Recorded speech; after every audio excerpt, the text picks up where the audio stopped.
बिस्मिल्लाहिर्रहमानिर्रहीम। अल्लाह पर यकीन रखने वाले एक हकीम साहब की कहानी। एक हकीम साहब हुआ करते थे जो बहुत ही नेक दिल और दीनदार थे, जिसका दवाखाना एक पुरानी इमारत में था। हकीम साहब रोज अपने दवाखाने जाने से पहले अपने बीबी से कहते कि जिस चीज की जरूरत तुमको आज है वो तुम एक कागज पर लिख कर दे दो, तो उनकी बीवी लिख कर दे देती है। हकीम साहब अपनी दुकान पर जाकर सबसे पहले उस पर्चे को खोलते, बीवी ने जो कुछ लिखा होता वो उनका हिसाब लगाते और उसका टोटल करते। फिर अल्लाह से दुआ करते कि या खुदा, मैं तेरी ही हुक्म के तामील में तेरी इबादत छोड़कर यहाँ दुनियादारी के चक्कर में आ बैठा हूँ। जैसे ही तू मेरी आज की ज़रूरत को पूरी कर देगा, मैं उसी वक्त यहाँ से उठ जाऊँगा। और फिर यही होता। कभी तो सुबह के 9 बजे या कभी 10 बजे हकीम साहब अपने मरीजों से फारिग होकर अपने घर चले जाते। एक दिन हकीम साहब ने अपनी दुकान खोली और रकम का हिसाब लगाने के लिए पर्ची खोली, तो वो पर्ची को देखते ही रह गए। एक लम्हे के लिए तो उनका दिमाग घूम गया। उनको अपनी आंखों पर विश्वास नहीं हो रहा था, लेकिन जल्द ही उन्होंने अपने आप पर काबू पा लिया। उस पर्चे पर आटे दाल के अलावा उनकी बीवी ने लिखा हुआ था बेटी के दहेज का सामान। हकीम साहब कुछ देर सोचते रहे, फिर सब चीज़ों की कीमत लिखने के बाद दहेज के सामान के सामने लिख दिया कि ये खुदा का काम है और खुदा ही जाने। फिर वो अपने काम में लग गए। 1-2 मरीज आए थे, उनको हकीम साहब ने दवा दे दिया। उसी वक्त उनकी दुकान के सामने एक बड़ी सी कार आकर रुक गई, लेकिन कार के अंदर कौन है उनको हकीम साहब ने कोई तवज्जो नहीं दी, क्योंकि कई कार वाले भी हकीम साहब के पास अपना इलाज करवाने आते थे। ये सब तो रोज का काम था। जब सारे मरीज अपनी दवा लेकर चले गए तो कार वाले साहब कार से बाहर निकले, हकीम साहब को सलाम किया और जाकर उनकी दुकान में बैठ गया। तो हकीम साहब ने कहा कि अगर आपको कोई दवा लेनी है तो यहाँ स्टूल पर आकर बैठ जाए, ताकि मैं आपको चेक कर सकूं।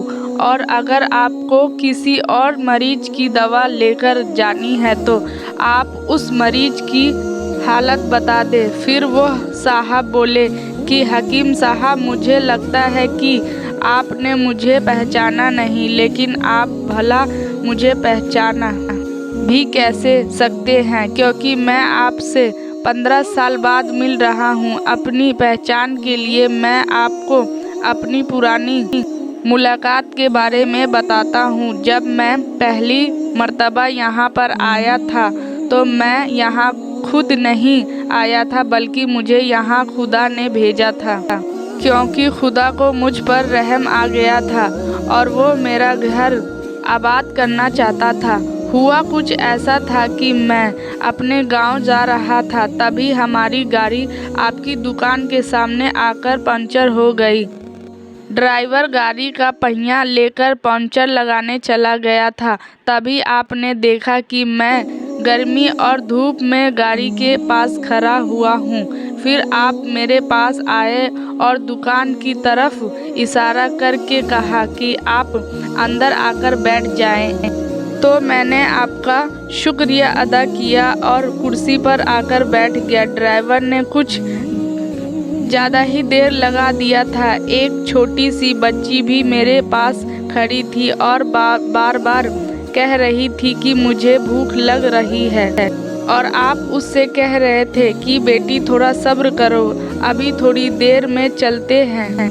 मैं ये सोच रहा था कि मैं आपके पास इतनी देर से बैठा हूँ, लगता है मुझे आपसे कोई दवा खरीदनी चाहिए, ताकि आप मेरे बैठने को ज़्यादा महसूस न करें। मैंने कहा कि हाकिम साहब, मैं इंग्लैंड में रहता हूँ। वहाँ गए हुए मुझे 6 साल हो चुके हैं।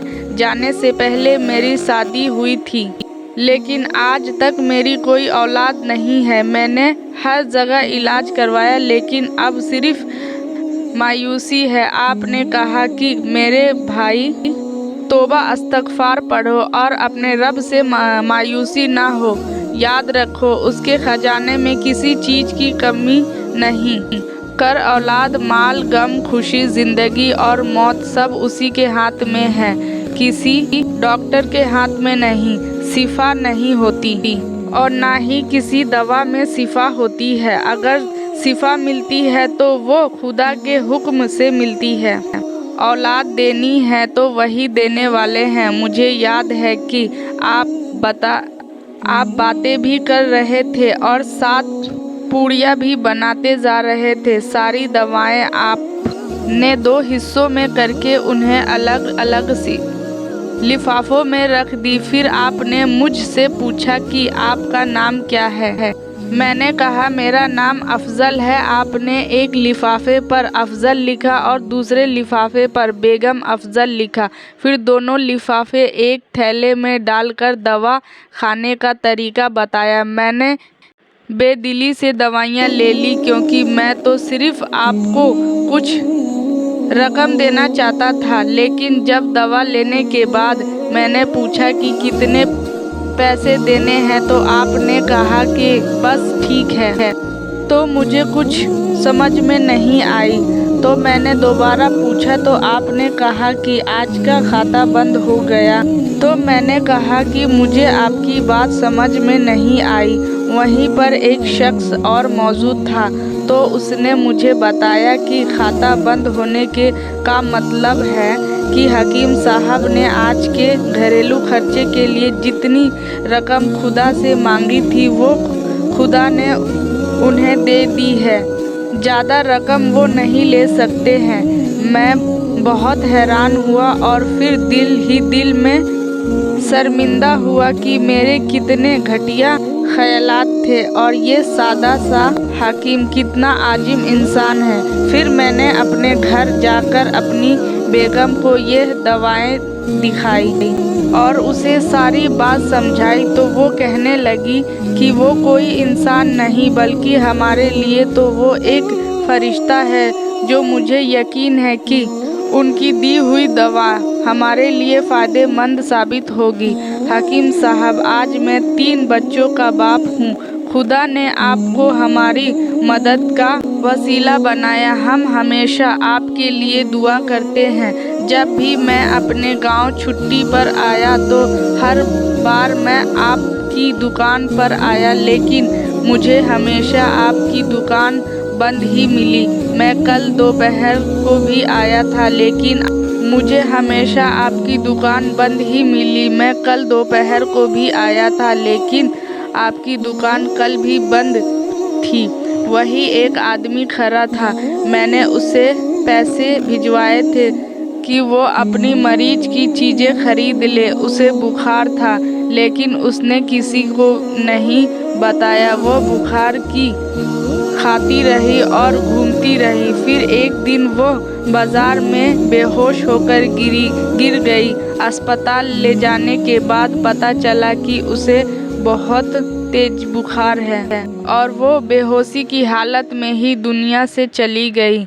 उसके इंतकाल होने के बाद न जाने क्यों मुझे मेरी बीवी को आपकी बेटी का ख्याल आया।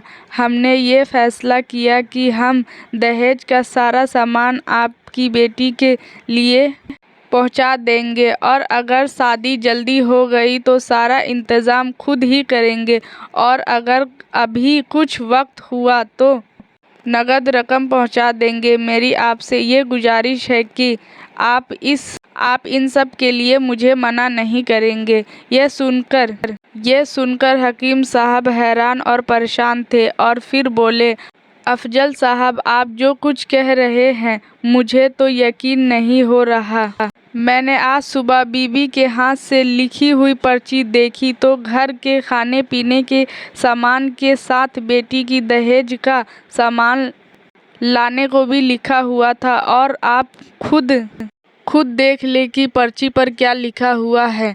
यह कहकर हकीम साहब ने पर्ची अफजल साहब को थमा दी। अफजल साहब ने जब पर्ची देखी तो वो देखकर हैरान हो गए।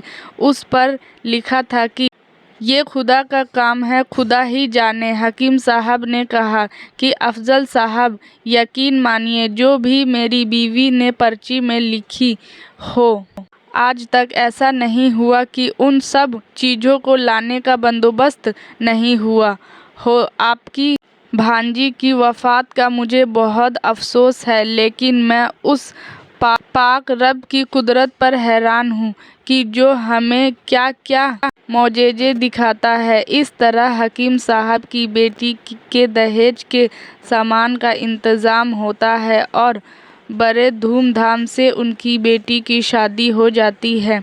उसने कहा कि अगर आपको हकीम साहब से मिलना है तो आप सुबह 9 बजे आ जाएं, वरना उनसे मिलना मुश्किल है। इसलिए मैं आज आपसे मिलने सुबह आया हूँ।